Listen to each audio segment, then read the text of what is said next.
Well, hello, everybody. How are you? I hope you are doing good tonight. So, normally, first, let me say this. I want to give my prayers and condolences to all the victims and families of the Tennessee shooting, the Covenant School.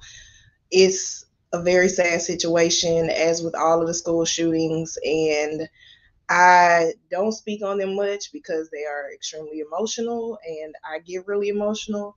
So I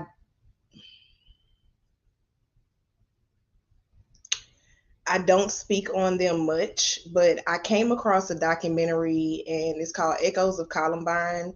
Now, I don't know about everybody else, but when I was in high school, they called us into the auditorium and they made us watch a documentary on Columbine.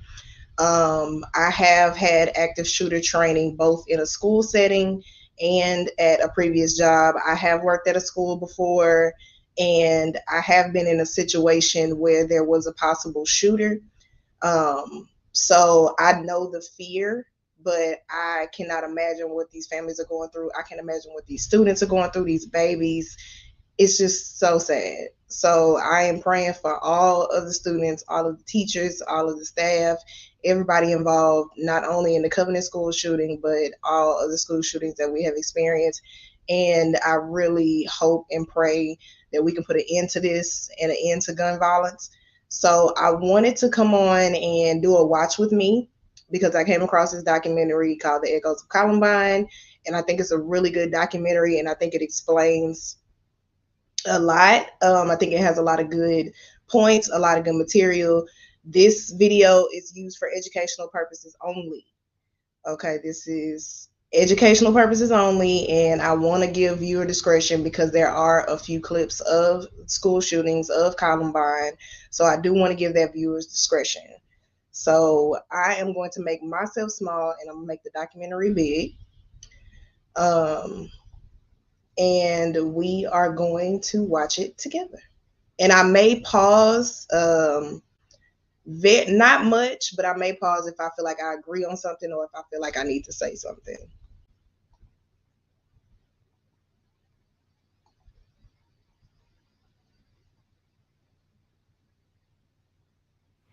Hello, I'm Michelle Gay, co-founder of Safe and Sound Schools. The video you're about to watch addresses one of the most urgent crises facing our country today, the issue of school shootings. It's affected too many communities, too many schools, and far too many families. For me, this issue is deeply personal. I lost my daughter Josephine Grace in the attack on Sandy Hook School. Joey was 7 years old when an armed intruder walked into her school. She was one of 20 children and 6 educators to die that day. But unfortunately, my story is not unique. All across the country, we are asking the same questions. What can we do? How can we stop these attacks? The FBI has worked with law enforcement, educators, psychologists, and community members to help answer these questions.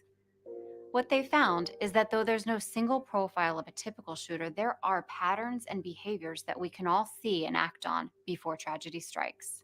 In the following video, you'll hear about programs around the country that are helping parents, schools, and communities understand the threat and take preventative measures to help avert these attacks. Far too many of us live with the devastation of knowing that our children will never come home again. We are hoping that together we can be part of a solution that empowers all of us to act before tragedy strikes another community. Thank you.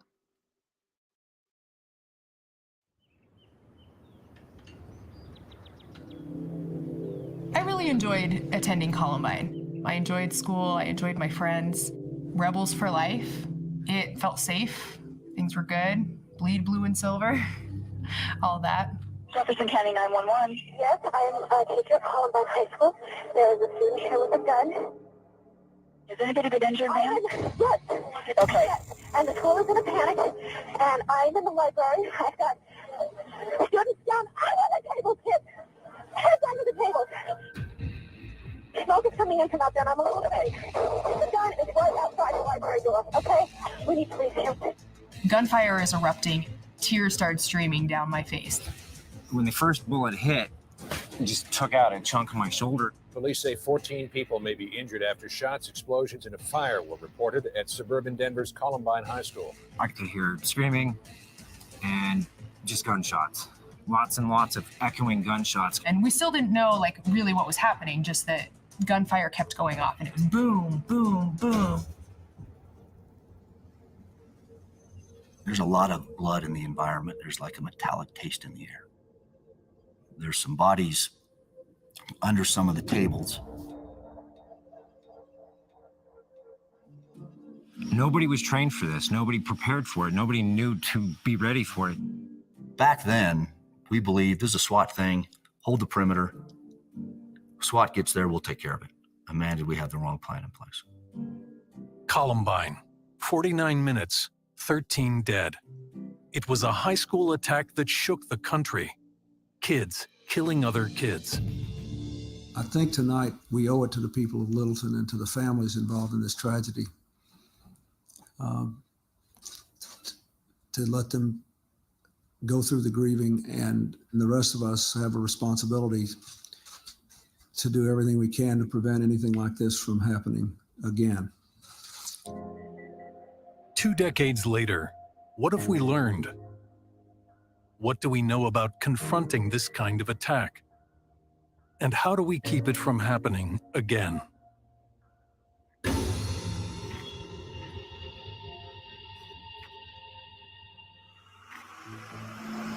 Today, Columbine continues to resonate with a new breed of shooter, inspiring a cult-like following of those who see Columbine as a kind of twisted blueprint to follow and surpass. Columbine is seen as the origin story for many of the attacks that followed. They call it the Columbine Effect. Columbine Effect is really a psychological footprint of what it does to people. This event occurs and it becomes mystical to many people, to the point that they want to make a pilgrimage just to see Columbine High School, or they want to become part of the Columbine mentality, or they want to become a Columbine shooter. We're getting close to Columbine High School. I've always wanted to come here. They want to feel it, they want to touch it, they want to experience it. This is their mecca. This is where they want to be. This is what they feel connected to. And you see over there, that's the library. That's where everything took place right there. While Columbine certainly wasn't the first, it was one of the first that unfolded on national TV for hours. They view that as the beginning of the beta revolution, where the rejected or the isolated males take revenge on the alpha males and the alpha females.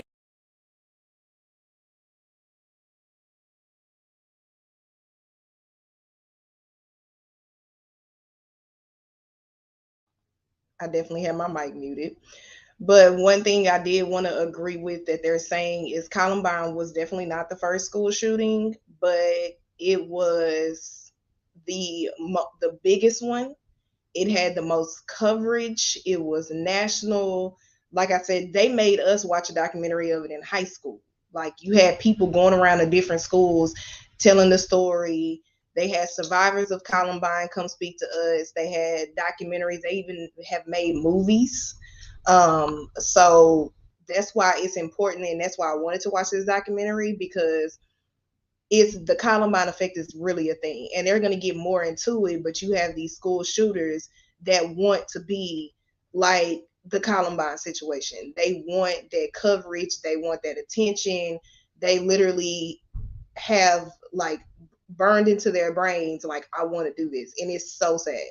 It's literally a cause and effect situation. It's a domino effect situation. And again, they're going to speak more on that, but it's literally the Columbine Effect is an actual thing, even though it was not the first school shooting. Males. Those two young men stood on the stage at the center of the social solar system for youth and screamed and yelled their rage through violence, and did so in a manner that got worldwide attention. Columbine has inspired over 80 copycat attacks. Hundreds of lives have been lost. Countless more have been injured, and its impact keeps on growing. Even though young people today weren't born at the time of Columbine, Columbine is still alive. Breaking news, a school shooting with reports of multiple fatalities, this time in Santa Fe, Texas. Probably this shooter was operating off the Columbine boilerplate. There's so many little commonalities, the trench coat, bringing the explosives. Columbine gives them a template, and it also gives them a challenge to exceed the damage done at Columbine. We had a terrible shooting at Virginia Tech in 2007. At least 30 people believed to be killed on the campus of Virginia Tech University. And that young man had written an essay expressing admiration for the Columbine shootings. For all the online notoriety, much of the information about Columbine turns out to be wrong. The shooters were not outcasts. They were not victims. There's so many websites out there dedicated to the Columbine tragedy that they find this misinformation and they begin believing what they read.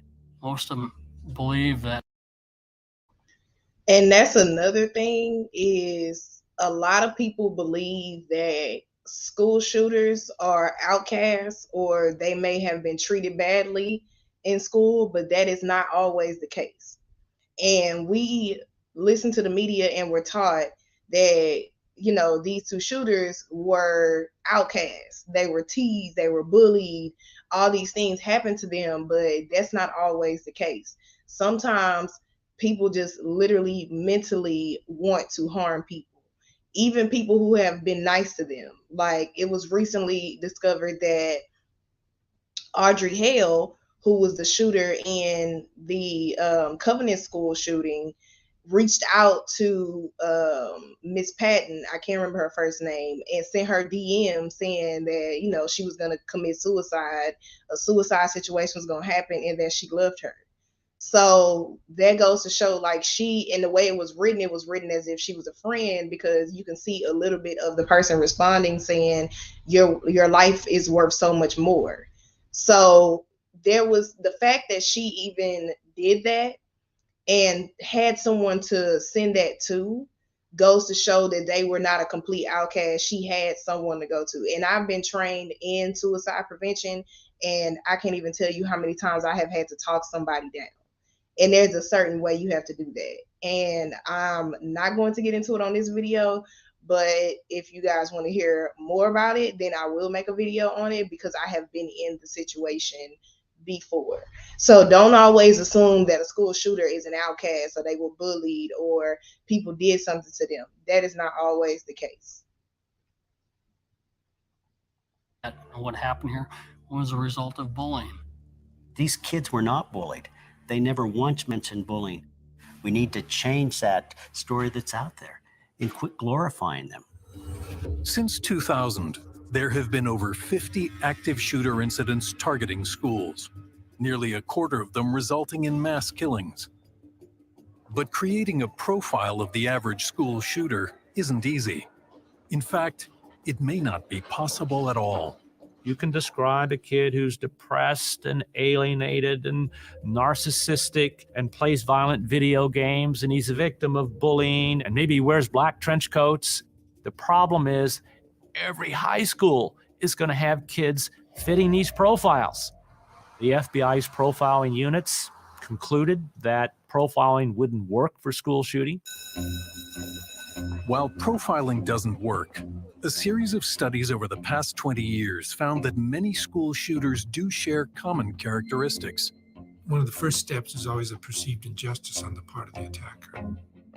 An injustice collector is somebody who has held on to and nurtured grievances, usually over a long period of time. We all experience humiliations and setbacks. For active shooters, it's like a bruise that never heals. A feeling of being victimized. Things like being kicked off the debate team, girls not wanting to have sex with you. The perceived injustice may seem really bizarre. So what we tell folks is, if it's real to them, it better be real to you. Revenge is a driving force in school violence because it's born from humiliation and loss of control.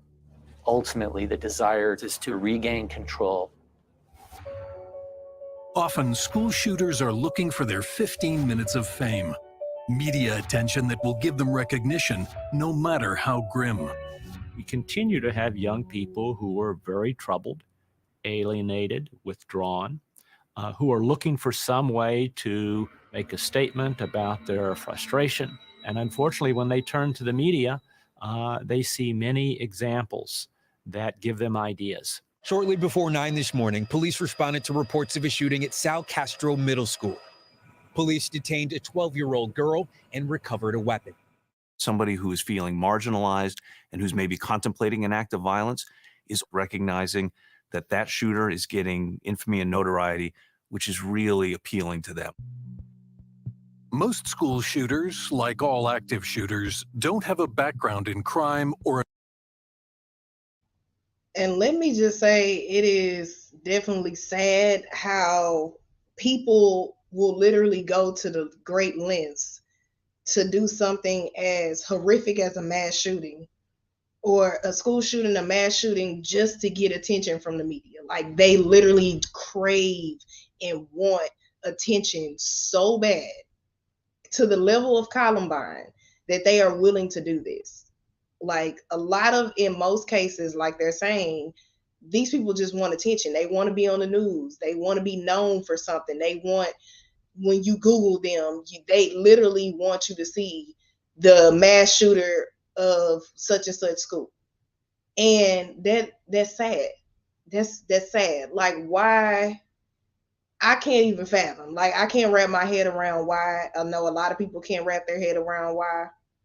And I honestly don't think we'll ever know why, but I do know that it's one of the reasons. A criminal history of violent behavior, but they do have challenges.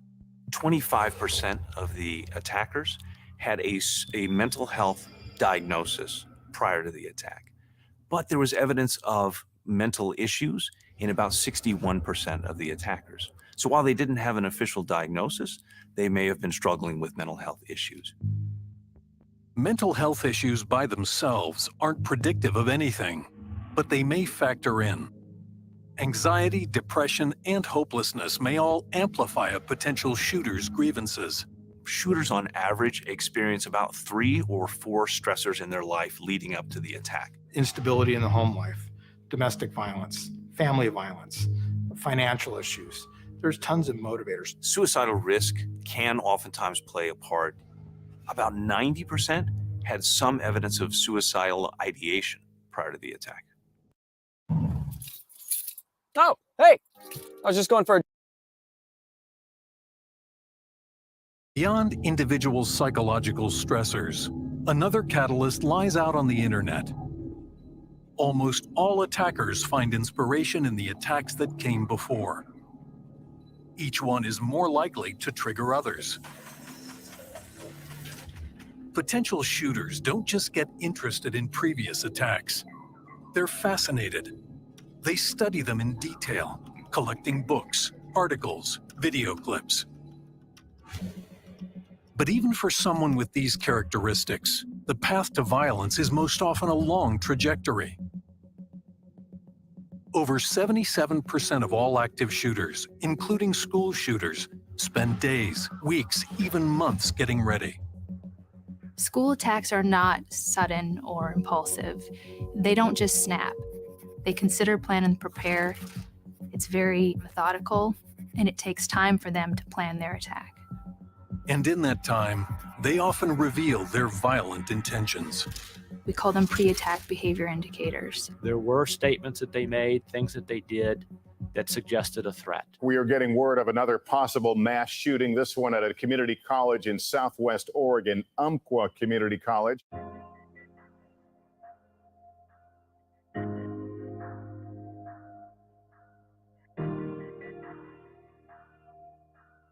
This has been another mass shooting in the United States with a large number of people either dead or wounded. The perpetrator struggled with anger, struggled with frustration. He had been hospitalized on several events because of wanting to harm others. The mother talked about an incident when he pointed a loaded shotgun at her. He's upset with life, and it goes into more of this feeling that there needs to be violence to resolve his grievance. On the day of the attack, the perpetrator handed a classmate a thumb drive containing his manifesto and instructed him to deliver it to law enforcement. We see throughout that manifesto the sense of entitlement and anger for him not having things in his life that he feels that he should have. He also talked about how he is a loner, how he's a virgin, doesn't have a job, sort of the mindset of that the world is against him. He does his research and planning, just like all the others that we see do. He did talk about Columbine, and he really starts to see himself in those other shooters. What are those pre-attack? And as they're talking about manifestos, and I'm sorry, I'm not going to stop it too many times, but I do want to say really quick, pay attention to what people post on social media. Because a lot of these attacks, like they said, they're pre-planned. And people will literally post on social media the things that they plan to do, or on the web as a whole, whether it's the dark web, whether it's Twitter, Facebook, Instagram, any type of social media. Pay attention to that and take it seriously, because again, like they said, that he turned it into the police or gave it to somebody to turn it to the police, or Audrey Hale sending a message to someone on Instagram. Pay attention to those red flags. Like, I think we need to pay more attention to that, because it shouldn't have to take for a mass shooting to happen for us to find tweets and Instagram posts later after it has already happened. So that's another thing that I wanted to point out in the age of social media. Attack behavior indicators? They start with behavior changes, increases in impulsiveness, recklessness, and aggression. If suddenly you see a dramatic change in behavior in someone's social media posture and a real decline in their functioning, as well as maybe an obsession with past attacks and inappropriate or escalated interest in weapons, those are all red flags potentially. In order to engage an attack, what we find is there have to be two variables there, a desensitization and a dehumanization. So the desensitization gives a person courage to engage in the attack behavior. The dehumanization moves the individual from a person who has family and feelings to a slab of meat or an object. In the weeks and the months leading up to the attack, there's a sense of a downward spiral in their life, that they may be disengaged from schoolwork, from classes, or from their employment. That sense of the downward spiral is oftentimes very noticeable to others, including peers, teachers, employers, and coworkers. Another key warning sign is known as leakage, an intentional or unintentional signal that they are on the pathway to violence. Leakage is really a broadcast where the individual is telling you kind of what they're about to do. Tomorrow is the day of retribution. The day in which I will have my revenge against humanity. They'll broadcast by making comments. They'll broadcast by different writings. They'll broadcast by classroom assignments. They'll broadcast by telling their friends.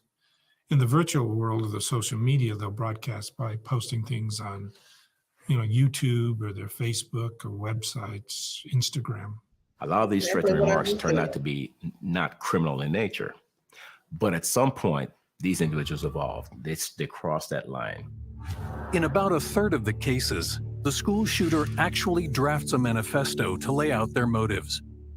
Often they portray themselves as a god or some kind of heroic avenger. The analysts call these legacy tokens. Legacy tokens are the offender's way of claiming responsibility for the attack, as well as, in their words, telling us why they wanted to do this attack. You forced me into a corner and gave me only one option. The decision was yours. Now you have blood on your hands that will never wash off. You girls have never been attracted to me. I don't know why you girls aren't attracted to me, but I will punish you all for it. The Santa Barbara shooting, a very misogynistic manifesto was provided before he attempted to kill the college girls in their sorority. So I think we've seen an increase in manifestos and theatrics. In case after case, the warning signs are present, and there is time to detect them. One of the most common myths about school shooters is that they can't be stopped, whereas the opposite is true. School shootings can be stopped. They are preventable. There are observable and detectable warning signs and indicators that will provide opportunities for intervention and identification of potential school shooters. In the aftermath of a shooting, many schools respond by enacting a policy of zero tolerance. A 7-year-old Maryland boy was suspended from school after biting his Pop-Tart into the shape of a gun. After Columbine, zero tolerance became no tolerance for, finger pointing and plastic utensils and water pistols. All around the country, we've seen kids who have been kicked out of school for pointing their finger and going pow pow, but there's no evidence that works. There's zero evidence for zero tolerance. Preventing a school shooting requires a more tailored approach. We've really been focusing increasingly on the idea of threat assessment, discerning the threat early and mitigating it before an event. I evaluated a young man who committed the school shooting in Paducah, Kentucky. Under the stress of bullying, he became depressed and withdrawn. And then he actually went to school and told some of his friends, "Don't be in the lobby Monday morning." The sad thing is, over a dozen kids were warned about the threat. None of them went to an adult. I realized there were so many places that this event could have been stopped. And that's when I heard the term threat assessment, and it clicked. A threat assessment is attempting to answer the question of, is this person on a pathway towards violence? Preventing a school shooting starts with creating a threat assessment team, a multidisciplinary group of educators, counselors, and law enforcement all working together. Each individual will bring a different perspective to the team and provide different databases. You're able to see the big picture. Our threat assessment team members, they're problem solvers. So if we can figure out how to solve that young person's problem, there's no need for them to resort to violence. For threat assessment teams, the challenge boils down to answering several important questions.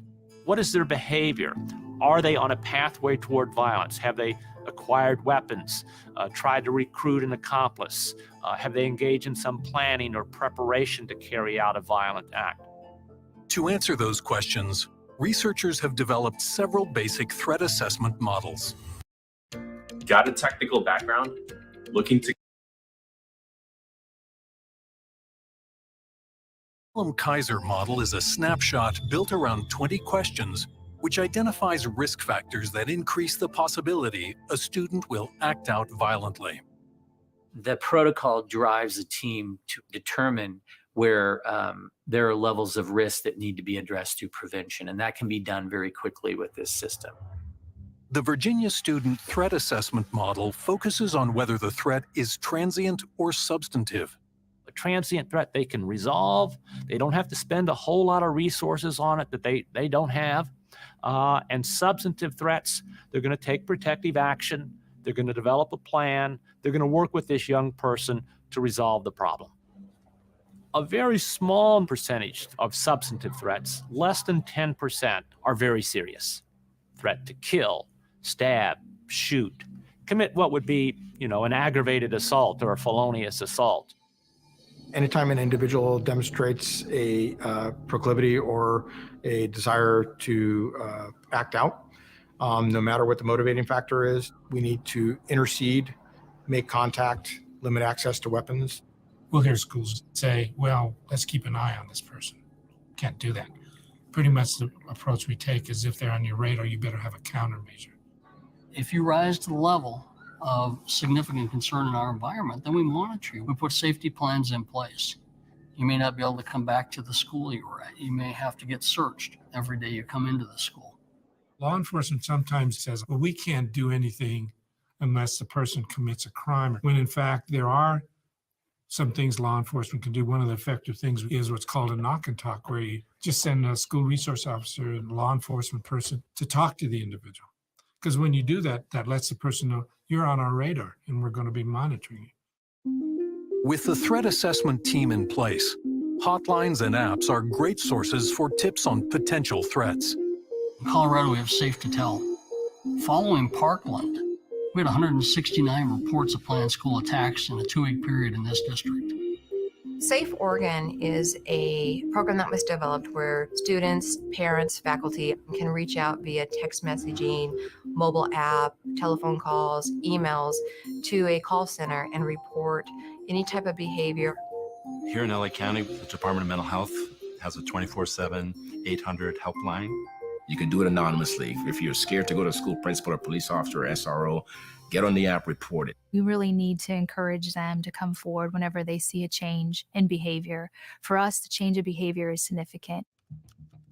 We've had threat assessment cases where it was the parent who came forward and said, I'm concerned about something my child said or did or something I saw in his bedroom. But the parents aren't willing to do that if they think it's going to bring a hammer down on their child. They have to know that the school has a threat assessment approach, that approach is problem-solving oriented, and that we try to intervene before there's a criminal act. In most of these cases, the families, the parents have no idea what the kids are doing. Maybe they've never gone online and looked what their young person has posted.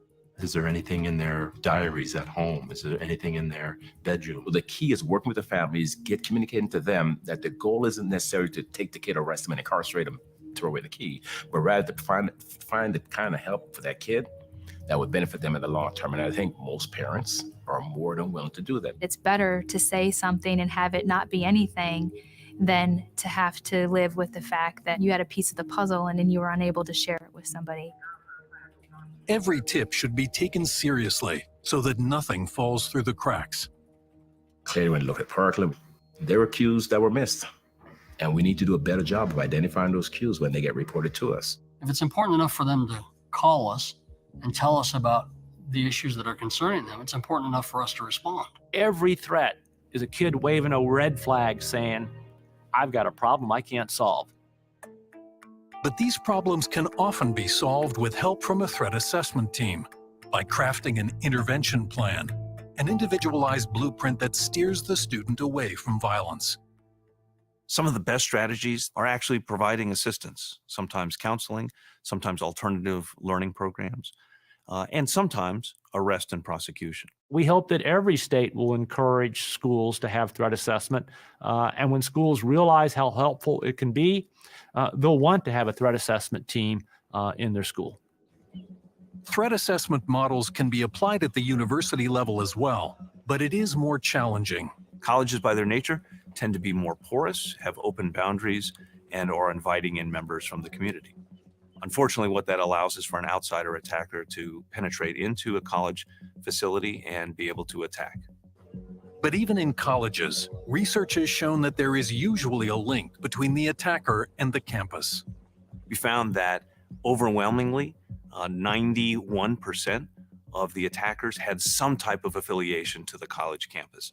After the Newtown shooting, we had a student at Cal State LA who posted on social media. Newtown was nothing. When we worked with the university, we found out that the individual was indeed seeking services there. And lo and behold, he lived in East Hollywood with his family, and his father had a closet full of guns.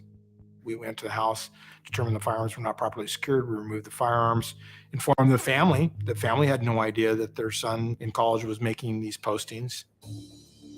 Research shows again and again, threat assessment and intervention do work. We're preventing school attacks around this country all the time. And I think, it's one of the little known successes. In Virginia, we've had cases where young people have been apprehended with a weapon at the door of the school. There are thousands of threats, and 99% of them aren't carried out. And so that's really the best evidence that what we're doing is effective. Even with this success, communities must be prepared in the event of an attack.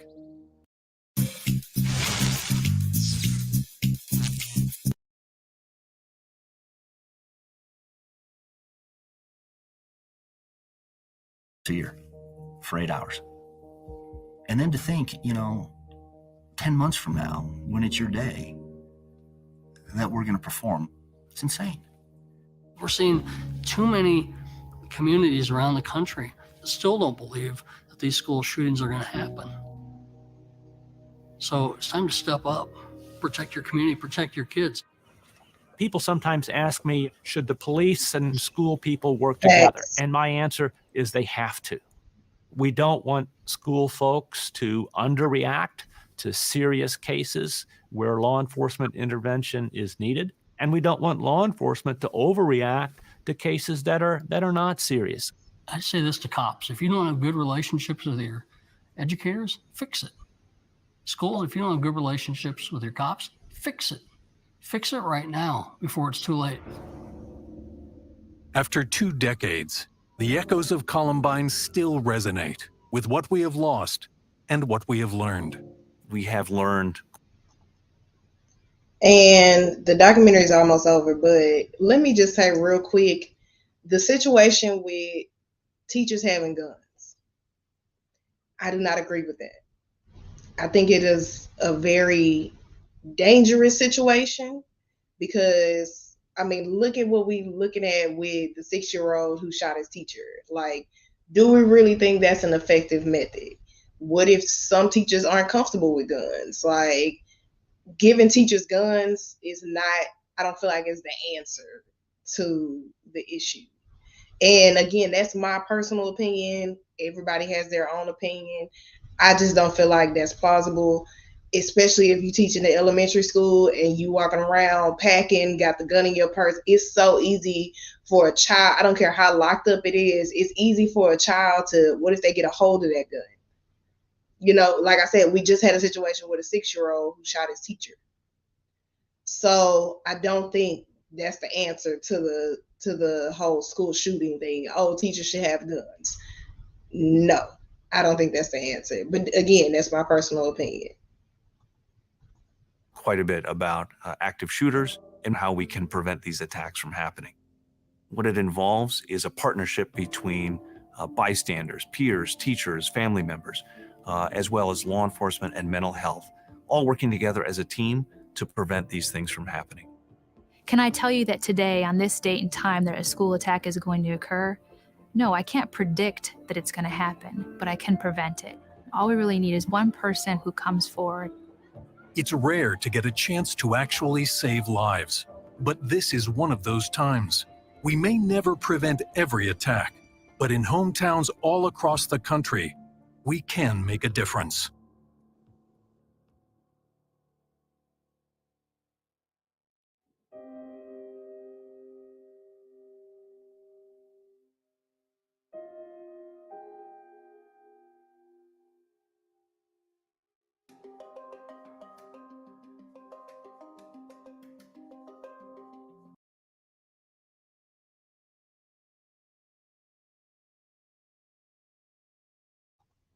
My mic was muted again.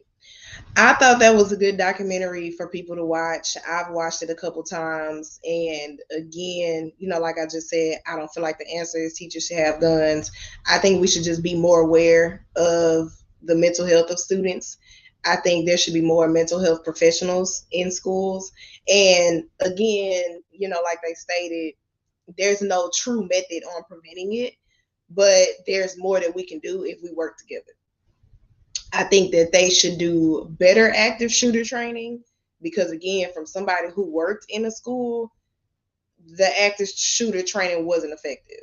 Versus when I worked at, I won't say exactly where, but I worked at a Jewish synagogue. And we had active shooter training, and it was legit serious. It was like boot camp active shooter training. Like, we had to learn how to do tourniquets. We had, like, you know, officers pretending to be active shooters. We had procedures. It was an all-day thing. Versus in schools, it's just like, oh, lock the door, pull the shade down. And it wasn't even a shade. It was like, y'all know that paper that you get from the office and you just tear it off like that paper. Like, it was just a big black sheet of paper. And cover all the windows and get under the desk. Like, it wasn't effective. And I think if we have more effective active shooter trainings and more trainings in general, then I think we can lower the statistics of school shootings or of mass shootings in general. Because again, I did it at the Jewish synagogue. A lot of Jewish synagogues are targeted.